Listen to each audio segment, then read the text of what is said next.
from the inside out. Which is a really good topic and a little personal to me because maybe I should introduce myself, no? Maybe you don't know who I am, y'all. I'm new to this, so I'm just put myself, okay? My name is Melissa Fredericks. I am MrsKevOnStage on social media. My husband is KevOnStage. He's back here somewhere. He's back there. So yeah, if you haven't heard of me, I'm sure you've heard of him on some social media platform. My husband and I have been married for 14 years, and through the beginning portion of, really through childhood, into my teenage years, into my young adult years, really up until I was about 27 years old, I struggled with low self-esteem and confidence issues. And as women, I think sometimes we find ourselves believing this thought that you can either be, a pretty woman or you can be smart, as if these are like they're mutually exclusive. You can't be a beautiful woman who's really educated and smart and capable of doing things. And so I kind of subscribed to this thought process, and I found myself banking on these external factors. So I'm smart, I have a good job, I'm a good employee, I'm a good mother, I'm a good wife. And then what happens is life happens. And then all these external factors that I was banking on suddenly change. And because my confidence is now dependent on those external factors, my confidence begins to waver. And I'm trying to figure out, well, who am I? What am I capable of? Am I strong? You have all these questions about who I am because these external factors are determining, I call it being a thermometer.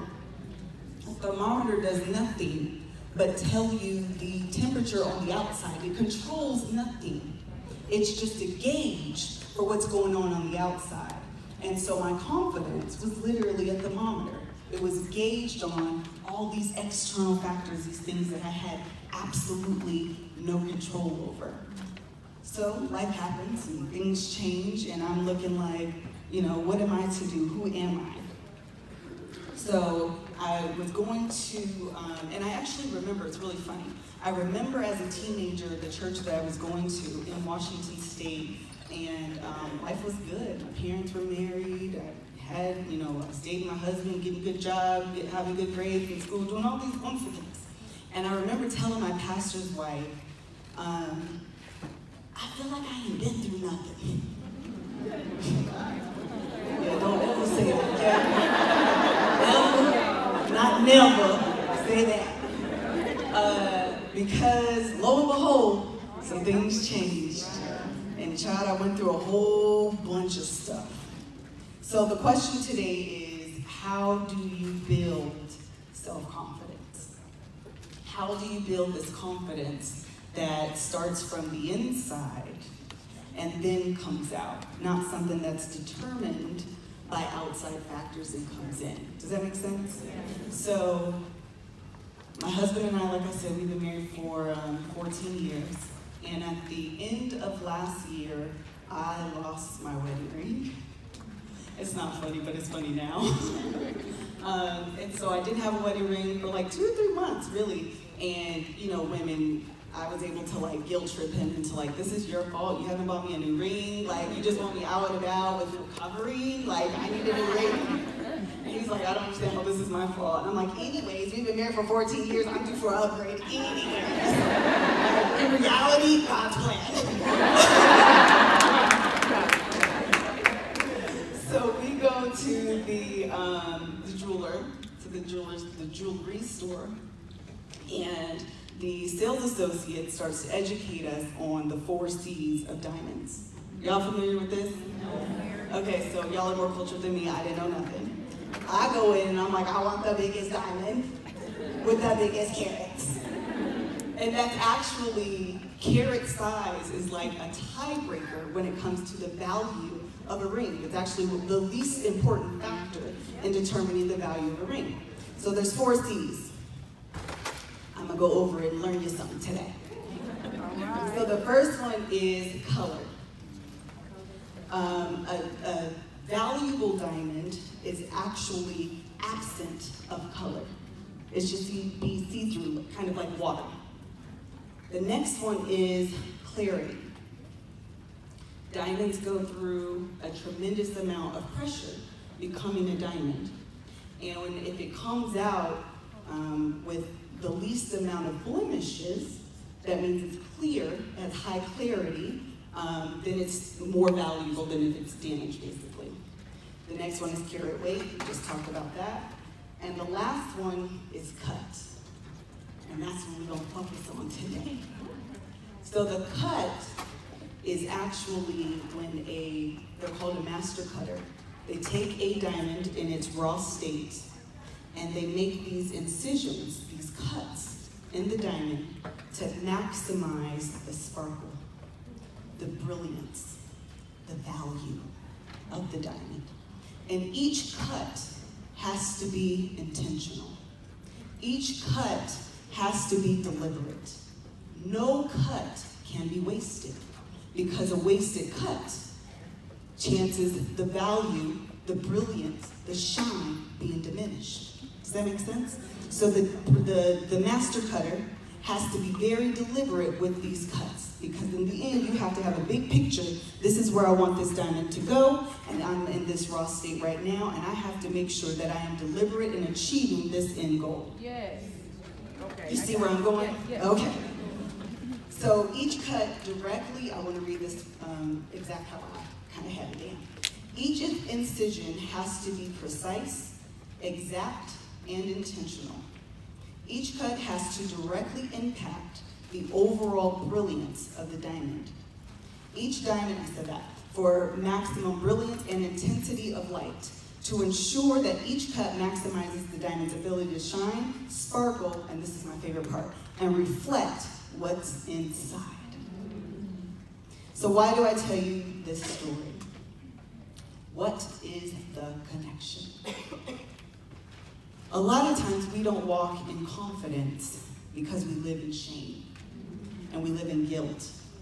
And we have these pasts and these stories and these things that happen to us, things in our childhood, things that we've done, things that your mama said, things that your uncle did, all of these things that have happened to you.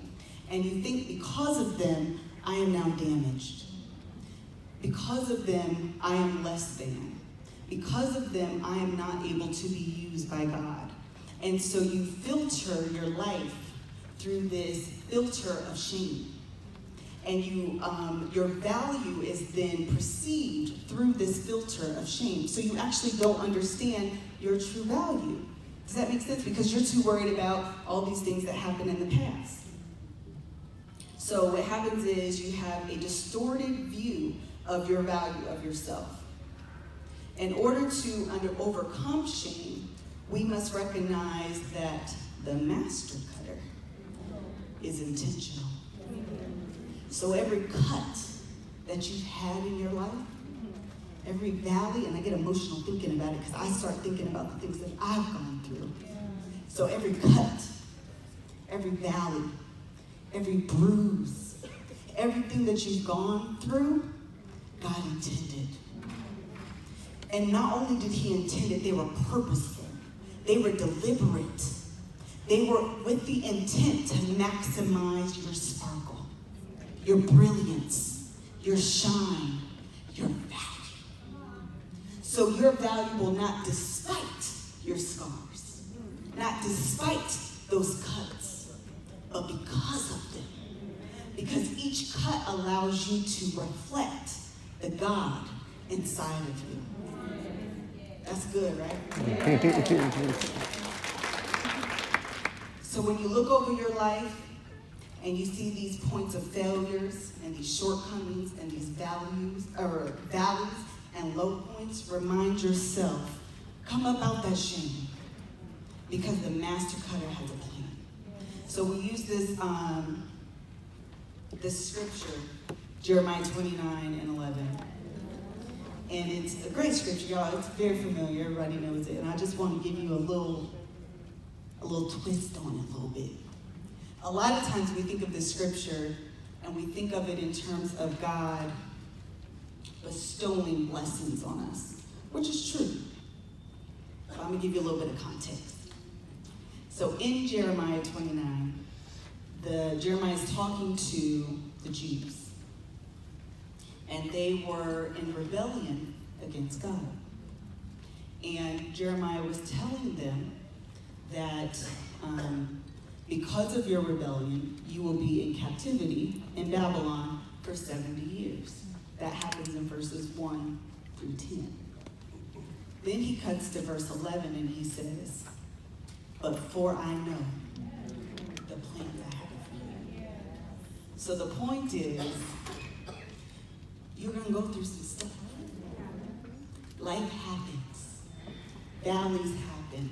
Low points happen. Sometimes they're self-induced. Sometimes they're not. Sometimes they're in your control. Sometimes they're not. But guess what? God knows the plans He has for you. And everything is intentional. And He has a long-term plan for you. And your story, even when He talks about to give you a future, what He's saying is your story doesn't end at the scar. You have more than this moment in your life. You have a future. And your story doesn't end here.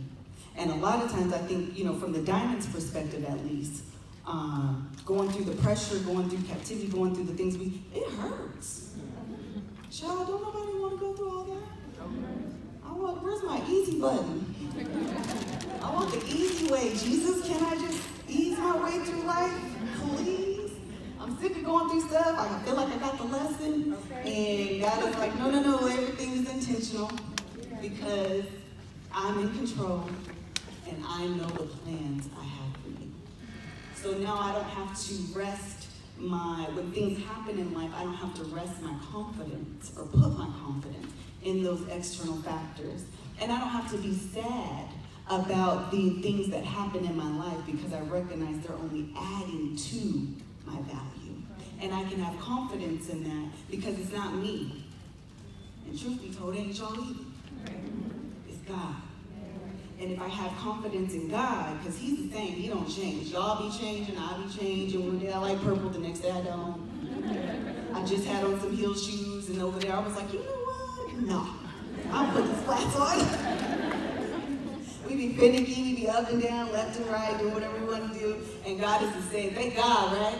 That He is the same. Because when you put your confidence in Him, now our confidence don't have to do this. Because we're finicky. And life is finicky, and people are finicky, and your mom is finicky, and we don't want our confidence to be dependent on these external factors. So He has these plans to prosper you and not to harm you, plans to give you a hope, and I love that, a hope. Because the Jews, when Jeremiah was talking to the Jews, they're desperate. All hope is lost for them. You mean, I know we rebelled, God, I know we did. But you mean tell me now we gotta stay here for 70 more years? Ain't nobody got time for that, Jesus. I said, I'm sorry. You forgave me. All is well. Let's move on. And Jesus like, nah. You got 70 more years in this. Come on, Jesus. And then He follows it up with, for I know. It gives a whole new meaning to that scripture. It means so much more than in good times, I'm looking for God to do this. It really means in the bad times, God is still delivering. Yes. In the valley, God still has a plan. In the low times, when I feel like I am uncertain, I don't know which way is up, I can trust in God because at the end of the day, He has a plan. And there's so much rest in that. There's so much peace in that. Because we don't know. And we can put our peace and our confidence now in God. Because He's the one leading and directing us. Leading and directing our lives. Does that make sense? So at the end of the day, there's no respite for pain. There's no escape from pain. We live in this natural world and things happen. So I told you guys the story at the beginning where I was talking to my pastor's wife. And I was like, you know, I ain't been through nothing. So now, all these years later, stuff happened. I'll give you a little bit of things that happened to me. I had a son, and at the same time, my parents, who were married at the time for probably 24 years, 25 years, got a divorce. I about had a nervous breakdown in real life. Imagine, I grew up real churchy my whole life. The type where my mama would have, she literally had a prayer closet in our house, and she had a sign that was laminated that literally said prayer closet. And over the archways of the doors, each door in our house was a greasy cross. In real life, I would wake up to go to school and my forehead would be oily. Pores are clogged. I'm already a teenager, now my face is breaking out, but God bless me. All these things. My dad wasn't saved at the time, and my mom would like pour out half of his adult beverage and then fill the other half with anointing oil. These are, I promise, these are true stories. So like, for real, my mom, I always remember growing up and people, you know, my friends, and they would always say, you know, my mama acting like this at church, but she be acting like this at home. I never had that story. My mom was for real saved, okay? She was saved at home, she was saved at church, she was saved at work. Like on Halloween, we wasn't passing out no candy. She would always buy those little Bibles and give them out. Or I kid you not, she would print out on computer paper scriptures, and we would cut them up and pass them out to people. Like she was saved, okay? And so, my son is 11. So 11 years ago, they get divorced. She cheated. My world flipped upside down. Number one, going back to my confidence in her, because my thought process of a Christian and salvation was my mama. And you mean to tell me this woman who literally had the S for Super Saint on her chest felt that far from grace? My world was shook. On top of having a baby, you know, your hormones are already out of whack. And I had medical issues as well. It was just a whole lot. And so my entire world flipped. I was questioning me and my husband. I'm like, you know, if this can happen to my mama and my daddy, what makes me think I'm exempt? I'm not. Anything can happen. I've never been a jealous person. I really can't be with the industry that my husband's in. You see, he travels a lot. People taking pictures with him, hugging him. Child, if I was jealous, it just wouldn't work. How about that? So I've never really been jealous at all. This happens, and now I'm looking over everybody's shoulder. I don't trust nobody. Why are you that close to my husband? Who are you texting? What are we doing today? Like, I'm really like, y'all know how we do. What's on our agenda today? So literally, my entire world flipped, and it had me questioning myself. Had me questioning what I'm capable of. It had me questioning God. Like, I'm so confused. My mom did all of these things, and I know it was real. And then to have done this, I'm confused, God. And so let me go back a little bit. When you get saved originally, you get to know God as your Savior. He saves you from the sins of the world and allows you to have access to eternal life. Fast forward, I have this happen, and now I get to know God as Jehovah Shalom. Because I ain't have no peace. And I remember going to church and surrendering, because I was trying to control everything. Everything. I'm a control freak anyways. And I said, God, I can't do it no more. I can't do it no more. I give it all to you. And he came in, and I got to know God as Jehovah Shalom. Then I kept living. And my husband got fired. Girl, listen. Let me tell you something funny about when you lose your job. Your bills don't care. They came in still every single month. They didn't cut in half or nothing, Jesus. The rent was still due on the 1st. Actually, what was it? By this time, we had bought a house. So the mortgage was still due by the 15th. You get to the 15th. But it was still due. Kids in daycare, they still want their money. And all your bills, they don't say, oh, you know what? Your income is in half. Don't worry, we're going to cut this in half too. So that way you can still live your life. Nah, they don't do that. I sure wish they did, but they don't. And I got to know God during this time as Jehovah Jireh.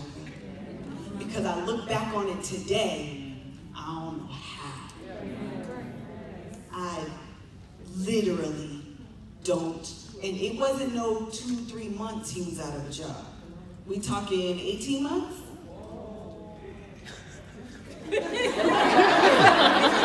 Eyes go back to Kevin.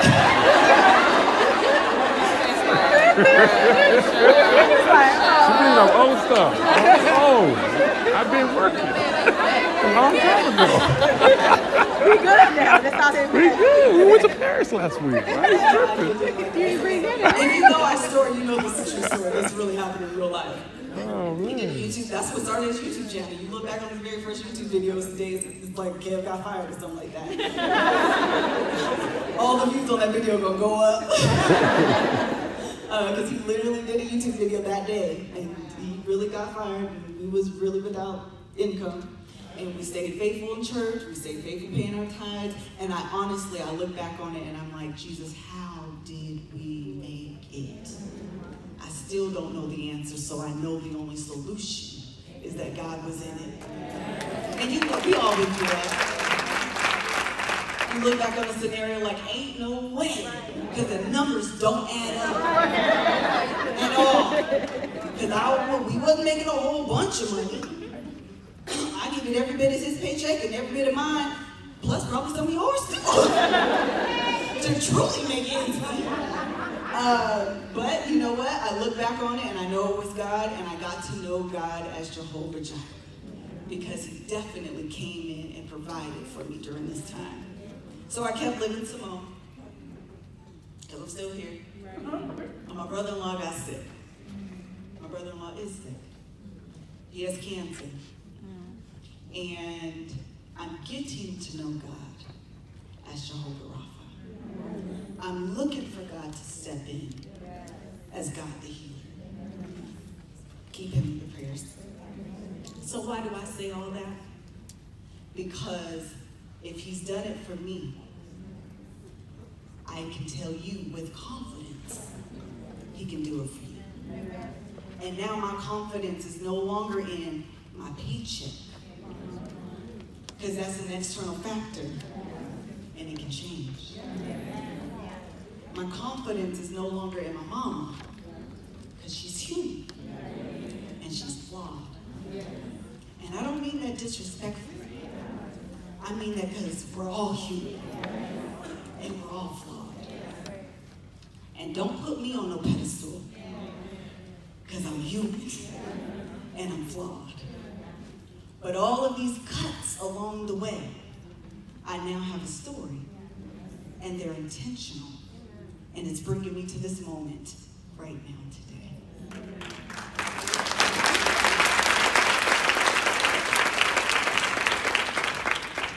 So now I know God a little deeper, a little better, and I no longer have confidence. I no longer allow my confidence to simply be a thermometer, to simply be something that's a reflection of outside and external factors and things I can't control. I have to have confidence in God first. He's on the inside, and then I let that reflect on the outside. Does that make sense? So practically, how do we have confidence from the inside out? I always have to give something practical, because I don't like to be too spiritual, because we live in a real life world, and you need some like real life practicality sometimes in order to like get through. Because sometimes you ask for stuff and people are like, I'm praying for you, but you could just give me $1. See how practical that is? And if I said I'm broke, you can pray. Because listen, God is sovereign. He can do whatever you want to do. But if you got $1, that might help you like right now. And then you can go pray about tomorrow's dollar. But right now. So number one, you embrace your scars. You come out of the shame. You come out of the guilt. And you recognize that God is intentional. And there's no need to be ashamed and live in guilt. And what happens is when you live in shame and guilt, you keep quiet. Because you're afraid of being exposed. And something I always say, and I truly believe it, there is ministry in transparency. A lot of times, at least for me, especially when my husband and I newly married, we were young, we were going through some things, and I felt like, am I the only one?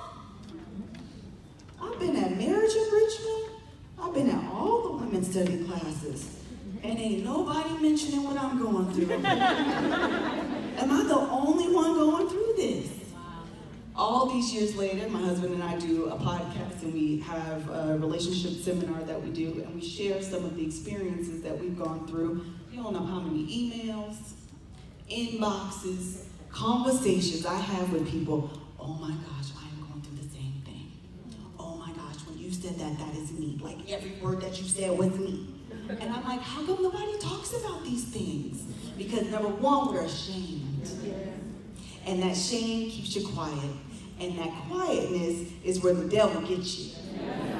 Because as soon as you own it, this is what I've been through, y'all. My mama got divorced due to infidelity. I almost had a nervous breakdown. My husband got fired and I was broke for a long time. These are my truths. But I'm not ashamed of them. Because I recognize, number one, I have to embrace them. But number two, I recognize, for I know the plans.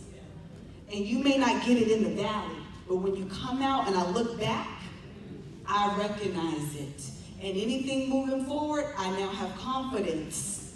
Because he's brought me out once. And it wasn't the same situation. He's proved himself, Jehovah Shalom, I got you. You ain't got no peace, let me tell you about my story. You broke, let me tell you about Jehovah Jireh. And I'm not talking from head knowledge. And that's the difference too. A lot of times we go through things, or not even go through, we see other people. And then we want to share their story.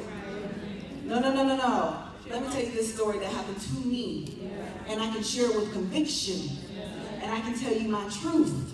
And then you can walk out feeling a little more encouraged, feel a little bit better, and having more confidence, not in yourself, not in your job, because that's the source of income. No resource, but God is the source.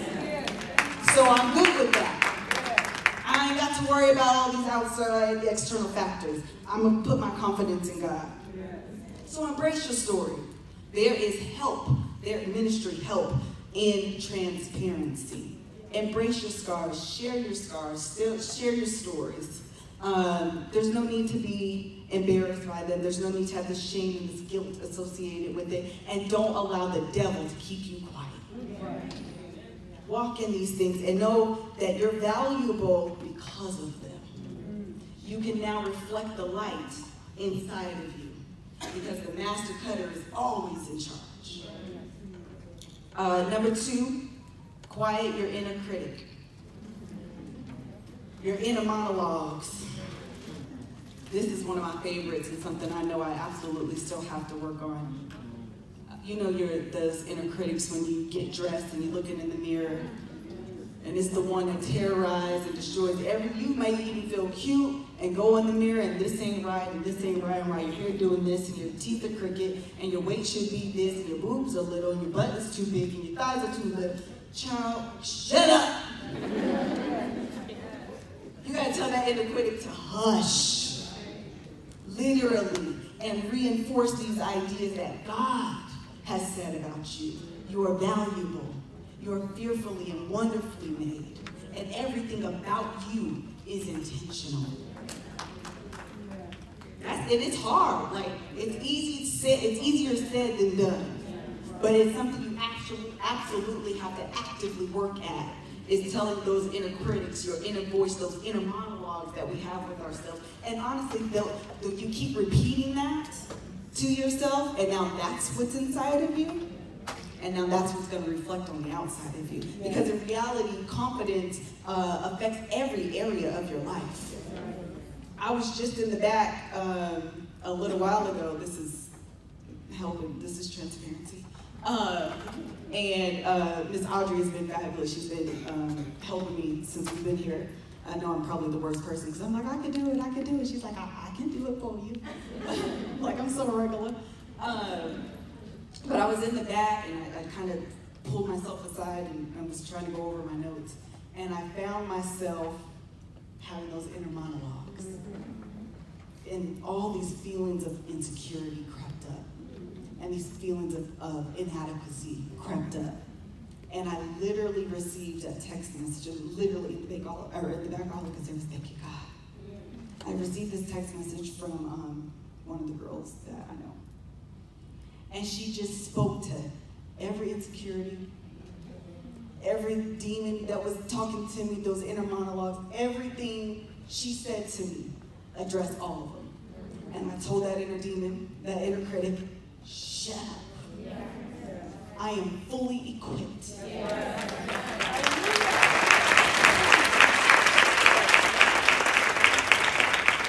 And sometimes that's what we have to do to ourselves. And sometimes you gotta do that out loud. You may feel a little crazy. But literally, sometimes you gotta do that out loud. I am fully equipped. Shut up. Number 3. Don't let your confidence, we talked about this, don't let your confidence be dependent on outside external factors, obviously. You want your confidence to always be in God. And number 4, become an evolved person. And my definition of an evolved person is someone who is whole, complete, and full. Nothing broken, nothing missing. I'm not looking for a man to complete. I don't really buy this, my husband completes me. It doesn't drive well with me. I have to be 100% because otherwise these broken pieces are only going to be filled by him. And man is flawed. And man changes. And I don't want my confidence to be dependent on him. I need to make sure my confidence is in God. So I need to be a whole, complete, full purpose with or without a man. Nothing broken, nothing missing. And when you find yourself in that space, that's when you can be a confident person. And now you're sure of God, He's on the inside, and that now can reflect on the outside. And that is confidence from the inside out.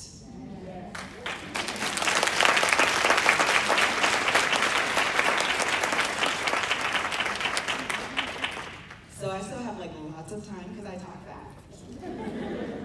So we can take questions if you have one. Don't ask me no hard questions.